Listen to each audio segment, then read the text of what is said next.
সুপ্রিয় দর্শক মন্ডলী, পাল্টে গেল যুদ্ধের মোড়, ভেস্তে গেল যুদ্ধবৃত্তি। নতুন করে ইরানে হামলার পায়তারা করেছে ইসরায়েল আমেরিকা। জানিয়ে দেব আমাদের হাতে থাকা সর্বশেষ আন্তর্জাতিক আপডেট বাংলা সংবাদ। শুরুতেই থাকছে সংবাদ শিরোনাম, এরপরে যেন বিস্তারিত। ইরানের বিশাল সীমান্ত অবরোধ করা অসম্ভব, বাকের কলিবাফা। আর জানিয়ে দিব হিজবুল্লাহর অভিযানে 12 ইসরায়েলি সেনা হতাহত। এদিকে ইরানের বিরুদ্ধে আগ্রাসনে যোগ দেওয়া সব রাষ্ট্রকে অবশ্যই জবাবদিহি করতে হবে, ইরানের ঘোষণা। এদিকে সমুদ্র উপকূলে বাসিন্দাদের আমাদের দেশের দক্ষিণ সীমান্ত ঐতিহাসিক অতন্দ্র প্রহরী। এদিকে পাকিস্তানি মধ্যস্থতাকারীর কাছে নতুন প্রস্তাব দিল ইরান, প্রতিবেদন। পারস্য উপসাগর হরমুজ প্রণালীতে 9 আইন জারি করবে ইরান, সর্বোচ্চ নেতার ঘোষণা। নেতানিয়াহুকে এলেই গ্রেপ্তার হবে, মামদানি ঘোষণা। এতক্ষণ শুনছিলেন সংবাদ শিরোনাম, এখন বিস্তারিত। তবে অনুরোধ থাকবে এই ভিডিওটিতে একটি লাইক দিন এবং কমেন্টস করে জানিয়ে দিন আপনি কোন জেলা থেকে বা কোথা থেকে আমাদের সাথে যুক্ত রয়েছেন। ইরান ইসরায়েল যুদ্ধের আপডেট বাংলা সংবাদ হাতে পেতে চ্যানেল সাবস্ক্রাইব করে আমাদের সঙ্গে থাকুন। ইরানের বিশাল সীমান্ত অবরোধ করা অসম্ভব, বাকের কলিবাফ। ইরানের সংসদ স্পিকার মোহাম্মদ বাকের কলিবাফ মার্কিন নৌ অবরোধকে কটাক্ষ করে বলেছেন যে সীমান্ত এত বিশাল যে এটিকে অবরুদ্ধ করা অসম্ভব। কলিবাফ এক্সরো একে পোস্টে একটি কাল্পনিক দৃশ্যকল্প উপস্থাপন করেন। সেখানে যুক্তরাষ্ট্রের 2টি প্রাচীর তৈরি করা যায় এবং নিউ ইয়র্ক সিটি থেকে উপকূল পর্যন্ত এবং অন্যটি লস অ্যাঞ্জেলসের থেকে উপকূল পর্যন্ত বিস্তৃত। লেখেন, আপনি যদি প্রাচীর তৈরি করেন এটি নিউ ইয়র্ক থেকে পশ্চিম উপকূল পর্যন্ত এবং অন্যটি লস অ্যাঞ্জেলস থেকে পূর্ব উপকূল পর্যন্ত, তাহলে দৈর্ঘ্য হবে ৭৭৫৫ কিলোমিটার, যা ইরানের মোট সীমানার চেয়ে 1000 কিলোমিটার কম। এত বড় সীমান্ত কোন দেশকে অবরুদ্ধ করা সহজ নয়। কলিবাফ তার পোস্টে যুক্তরাষ্ট্রের যুদ্ধমন্ত্রী পিট হ্যাগসেসের জন্য একটি নোট যুক্ত করে তিনি বৃহস্পতিবার কংগ্রেসের সদস্যদের সামনে এই অবরোধের কথা তুলে ধরেন। কলিবাফ লেখেন, 1 কিলোমিটার সমান 0.62 মাইল। এদিকে ইরানের প্রেসিডেন্ট মাসুদ পেজিশকিয়ান সতর্ক করে বলেছেন, এই অবরোধ পরিকল্পনা আসল চলমান উত্তেজনার অংশ, এর ধারাবাহিকতা মেনে নেওয়া হবে না।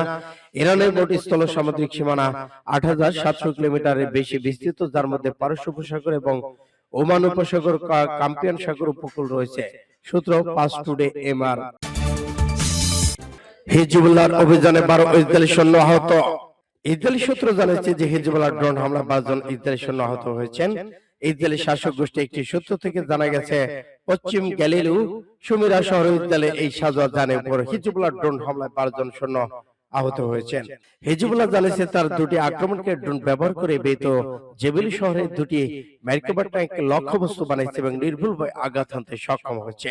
হিজবুল্লাহ দ্রুত 2টি আক্রমণকে ড্রোন দিয়ে আল কান্তরা শহরের 2টি মার্কাবা ট্যাঙ্ককে লক্ষ্যবস্তু বানিয়েছে। এদিকে ইসরায়েলি গণমাধ্যম জানিয়েছে হিজবুল্লাহ ড্রোন অনুপ্রবেশের আশঙ্কায় ইসবা আল জালিলে, মাসকুন এবং কাফর গিলাদিতে সতর্কমূলক সাইরেন বাজানো হয়েছে। সূত্র পাস টুডে এমআরএইচ। ইরানের বিরুদ্ধে আগ্রাসন যোগ দেওয়া সব রাষ্ট্রকে অবশ্যই জবাবদিহি করতে হবে, ইরানি। জাতিসংঘ নিযুক্ত ইরান রাষ্ট্রদূত স্থায়ী প্রতিনিধি জোডি বলেছেন, যেসব রাষ্ট্র অন্যায়ভাবে ইরানের সার্বভৌমত্ব ভৌগোলিক অখণ্ডতার বিরুদ্ধে মার্কিন যুক্তরাষ্ট্র ইসরায়েলি আগ্রাসনের ভূমিকা রেখেছে, তা সহযোগিতা করেছে, তাদের অবশ্যই জবাবদিহি করতে হবে। ইরান ইরানকে উদ্ধৃত দিয়ে পাস টুডে জানিয়েছে, জাতিসংঘ নিযুক্ত ইরানের রাষ্ট্রদূত এবং স্থায়ী প্রতিনিধি আমির সাইদ ইরাভানি 6টি আরব দেশ এবং একটি চিঠির জবাব ঘোষণা করেছে যে ইসরায়েলি প্রজাতন্ত্র ইরান, কাতার বাহিনীর সংযুক্ত আরব আমিরাত, সৌদি আরব, কুয়েত এবং জর্ডানের পক্ষ থেকে পাঠানো চিঠিতে উত্থাপিত সমস্ত ভিত্তিহীন অভিযোগ এবং সম্পূর্ণ অপ্রমাণিত দাবি দৃঢ়ভাবে জোরালোভাবে প্রত্যাখ্যান করেছেন। জাতিসংঘ নিযুক্ত ইরান রাষ্ট্রদূত জাতিসংঘ মহাসচিব নিরাপত্তা পরিষদের সভাপতিকে লেখা এক চিঠিতে বলেছেন, কাতার, বাহরাইন, কুয়েত, সৌদি আরব, সংযুক্ত আরব আমিরাত এবং জর্ডানের আত্মরক্ষার অধিকার প্রয়োগের দাবি জাতিসংঘ সনদের 51 নং অনুচ্ছেদে অনুসারে বৈধ আইনসম্মত আত্মরক্ষা হিসেবে বিবেচিত হয় না, বরং উল্লেখিত রাষ্ট্রগুলো আন্তর্জাতিক ভাবে অন্যায় কাজ যা জাতিসংঘ পরিষদের 33-14 প্রস্তাব অনুযায়ী আগ্রাসনের সামিল। ইরানি লিখেছেন, এই রাষ্ট্রগুলো ইচ্ছাকৃতভাবে বর্তমান সংকটের মূল কারণ উপেক্ষা করে যাচ্ছে এবং একটি মৌলিক চূড়ান্ত বাস্তবতাকে উপেক্ষা করছে, তা হলো মার্কিন যুক্তরাষ্ট্র ইসরায়েলের শাসন ব্যবস্থা আগ্রাসনমূলক কাজ করছে, ইরানের বিরুদ্ধে বিনা উস্কানিতে অবৈধ হামলা চালিয়েছে। তিনি জোর দিয়ে বলেছেন, ইসলাম প্রজাতন্ত্র ইরানের সার্বভৌমত্ব ভৌগোলিক অখণ্ডতার বিরুদ্ধে মার্কিন যুক্তরাষ্ট্র ইসরায়েলের শাসনে অবৈধ শক্তি প্রয়োগ সামরিক হামলা, যা শক্তি আইন সংক্রান্ত এবং সশস্ত্র সংঘাত সংক্রান্ত আইনি মারাত্মক লঙ্ঘন। সূত্র পাঁচ টুডে MRH। সমুদ্র উপকূলীয় বাসিন্দাদের আমাদের দেশের দক্ষিণ সীমান্তের ঐতিহাসিক অতন্ত্র প্রহরী। জাতীয় পৃষ্ঠপোষকতা দিবস উপলক্ষে ইরানের সংসদের স্পিকার যদি বলেছেন, পৃষ্ঠপোষকের বন্দর উপকূলীয় প্রদেশগুলো বাসিন্দারা আমাদের দেশের দক্ষিণ সীমান্তের অতন্ত্র প্রহরী। ইরানের সংসদের স্পিকার মোহাম্মদ কালিবাফ জাতীয় পৃষ্ঠপোষকতা দিবস উপলক্ষে একটি পেজে নিজস্ব অডিও বার্তা জানিয়েছেন, আমি সর্বদা জাতীয় পৃষ্ঠপোষকতা দিবসকে সম্মান জানাই এবং পৃষ্ঠপোষকের অবস্থিত ইসলামী ইরানের দ্বীপপুঞ্জের সকল বাসিন্দাকে হরমুজ, লাখ, হেঙ্গামো, কিম কেশম থেকে শুরু করে তুম্বে কুতেস এবং তুম্বে বুজুর্গ, মুসা, খারগো, শিরি, হেন্দুয়ারি এবং ফার্সি মিনু খর আমাদের অন্যান্য দ্বীপ সমূহ পর্যন্ত যারা ইতিহাস জুড়ে ইরান হৃদয় আস্থা ছিল এবং আছে। তিনি বলেছেন, পৃষ্ঠপোষকের বন্দর উপকূলীয় প্রদেশগুলো বাসিন্দাদের যারা আমাদের দেশের দক্ষিণ সীমান্তে ঐতিহাসিক রক্ষক, তাদেরকে শুভেচ্ছা জানায়। সূত্র পাঁচ টুডে MRH। পাকিস্তানের মধ্যস্থতাকারীর কাছে নতুন প্রস্তাব দিল ইরান। ইসলাম প্রজাতন্ত্র ইরান মার্কিন যুক্তরাষ্ট্রের সঙ্গে আলোচনার জন্য পাকিস্তানের কাছে একটি নতুন প্রস্তাব দিয়েছেন। লক্ষ্য হল ইরানের বিরুদ্ধে যুক্তরাষ্ট্র ইসরায়েলের চলমান আগ্রাসনমূলক যুদ্ধের অবসান ঘটানো। ইরানের সরকারি বার্তা সংস্থা ইরনা জানিয়েছে, তেহরান রাতে ইরান মার্কিন আলোচনা মধ্যস্থকারী পাকিস্তানের কাছে তাদের সর্বশেষ পরিকল্পনা লিখিত প্রস্তাব হস্তান্তর করেছেন। গত রাতে এক টেলিভিশন সাক্ষাৎকারে ইরানের পররাষ্ট্র মন্ত্রণালয়ের মুখপাত্র ইসমাইল বাকাই বলেছেন, যুক্তরাষ্ট্রের সঙ্গে আলোচনা যুদ্ধের অবসান এবং টেকসই শান্তি প্রতিষ্ঠাই তেহরানের প্রধান অগ্রাধিকার। যুক্তরাষ্ট্র ইসরায়েল 28 ফেব্রুয়ারি ইরানের বিরুদ্ধে আগ্রাসনমূলক যুদ্ধ শুরু করে। এতে ইসলাম বিপ্লবের নেতা আয়াতুল্লাহ সাইয়েদ আলী খামেনি কে হত্যা করা হয় এবং পারমাণবিক স্থাপনা, স্কুল, হাসপাতাল, বেসামরিক অবকাঠামো হামলা চালায়। এর জবাবে ইরানের সশস্ত্র বাহিনী অপারেশন 2.4 এবং আওতায় 100 দফা পাল্টা হামলা চালায়। এতে শত শত ব্যালিস্টিক, হাইপারসনিক ক্ষেপণাস্ত্র এবং ড্রোন ব্যবহার করে পশ্চিম এশিয়া, যুক্তরাষ্ট্র সামরিক ঘাঁটি এবং দখলকৃত ভূখণ্ড ইসরায়েল অবস্থানকে লক্ষ্য করে আঘাত হানা হয়। যুদ্ধ শুরু 40 দিন পর পাকিস্তানের মধ্যস্থতা একটি অস্থায়ী যুদ্ধভিত্তিক কার্যকর 11 এপ্রিল ইসলামের মধ্যে ইরান যুক্তরাষ্ট্রের মধ্যে এক দফা গভীর আলোচনা অনুষ্ঠিত হয়, যার লক্ষ্য ছিল স্থানীয় সমাধান খুঁজে বের করা। পারস্য উপসাগর হরমুজ প্রণালীতে নয়া আইন জারি করবে ইরান, সর্বোচ্চ নেতা। জাতীয় পৃষ্ঠপোষকতা দিবস উপলক্ষে ইরানের সর্বোচ্চ নেতা সাইয়েদা মোস্তফা খামেনি একটি বিশেষ বাণী দিয়েছেন। এই বাণীতে তিনি পৃষ্ঠপোষকতা হরমুজ প্রণালীর উপর ইরানের বৈধ নিয়ন্ত্রণ ব্যবস্থা জারি সংক্রান্ত নতুন বিধান প্রয়োগের ঘোষণা দিয়েছেন। এখানে ওই বাণী প্রায় পুরো অংশ তুলে ধরা হলো। বিসমিল্লাহির রহমানির রহিম। আমাদের অঞ্চলে মুসলিম জাতির জন্য, বিশেষ করে ইসলামী ইরানের মহান জাতির জন্য সর্বশক্তিমান আল্লাহর অন্যতম অতুলনীয় আগ্রহ হলো পারস্য উপসাগর।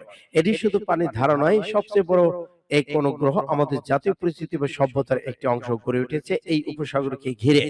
জাতিগুলোর সংযোগ স্থল হওয়ার পাশাপাশি হরমুজ প্রণালী এবং পরবর্তী ওমান সাগরে বিশ্ব অর্থনীতির জন্য একটি অতি গুরুত্বপূর্ণ পথ তৈরি করেছে।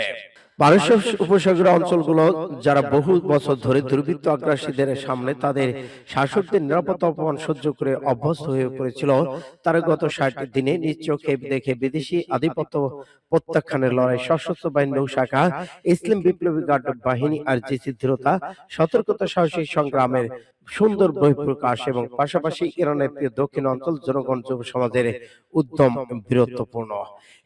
ইরান উপর চাপিয়ে দেওয়া সর্বশেষ যুদ্ধের পর শুধু বিশ্ব জনমত এই অঞ্চলের দেশগুলোর কাছে নয়, এমনকি বিভিন্ন দেশের শাসকদের কাছেও এটি প্রমাণিত হয়েছে যে পারস্য উপসাগরীয় অঞ্চলের ভূখণ্ডে আমেরিকান বিদেশিদের উপস্থিতি, তাদের আস্তানা গাড়া, ঘাঁটি স্থাপনে এই অঞ্চলের নিরাপত্তাহীনতার সবচেয়ে গুরুত্বপূর্ণ কারণ। আমেরিকার কাগজে বা অতি ভঙ্গুর ঘাঁটিগুলো এখন নিজের নিরাপত্তা নিশ্চিত করার মতো শক্তি তার সামর্থ্য রাখে না। তখন সেখানে আমেরিকা তার নির্ভরশীল জনগোষ্ঠী এই অঞ্চলে আমেরিকা প্রজাতিদের নিরাপত্তা দেবে কিভাবে? সূত্র ফাস্ট টুডে। নেতানিয়াহু নিউ ইয়র্কে এলে গ্রেপ্তার হবে মামদানি ঘোষণা। ইসরায়েলের প্রধানমন্ত্রী বেনিয়ামিন নেতানিয়াহু নিউইয়র্ক সফরে এলে তাকে গ্রেপ্তার করা হবে বলে জানিয়েছে শহরটির নবনির্বাচিত মেয়র জোহরান মামদানি। ফিলিস্তিনি গাজায় গণহত্যা চালানোর অভিযোগে আন্তর্জাতিক অপরাধ আদালত আইসিসি নেতানিয়াহুর বিরুদ্ধে বেশ কিছু দিন আগেই গ্রেপ্তারি পরোয়ানা জারি করেছেন। এর প্রেক্ষিতে মর্যাদা মামদানি এই ঘোষণা দিয়েছেন। এই সময় মামদানি এই মন্তব্য করেন যখন ইসরায়েল সফররত নিউইয়র্কের বিদায়ী মেয়র এরিক অ্যাডভান্স দেশটির প্রধানমন্ত্রী নেতানিয়াহুর সঙ্গে সাক্ষাৎ করেন। একই সঙ্গে নেতানিয়াহুকে মামদানির শপথ অনুষ্ঠানে অংশ নেওয়ার আহ্বান জানান তিনি। এরিকো অ্যাডামসের সঙ্গে সাক্ষাতের পর এবিসি 7 এর সরকারি সম্প্রচার অনুষ্ঠান যোগ দেন মামদানি। এই সময় তিনি নিউইয়র্কের শহরে আন্তর্জাতিক আইনের শহর হিসেবে উল্লেখ করে বলেন, এখানে নেতানিয়াহুর বিরুদ্ধে 2024 সালে আইসিসি জারি গ্রেপ্তারি পরোয়ানা বহাল থাকবে। ওই পরোয়ানা নেতানিয়াহুর বিরুদ্ধে ইচ্ছাকৃত গাজার বেসামরিক জনগণের উপর হামলা, যুদ্ধের কৌশল হিসেবে খোদাকে ব্যবহারের অভিযোগ আনা হয়েছে। নিউইয়র্কে নবনির্বাচিত মেয়র বলেন, আমি বারবার বলেছি যে আমি বিশ্বাস করি এটি আন্তর্জাতিক আইনের শহর। আন্তর্জাতিক আইনের শহর হওয়া মানে এই আইনকে রক্ষা করা, তার মানে হলো আন্তর্জাতিক অপরাধ আদালতে গ্রেপ্তারি পরোয়ানা বহাল রাখা, সেটি বেনিয়ামিন নেতানিয়াহুর জন্য হোক কিংবা ভ্লাদিমির পুতিনের জন্য।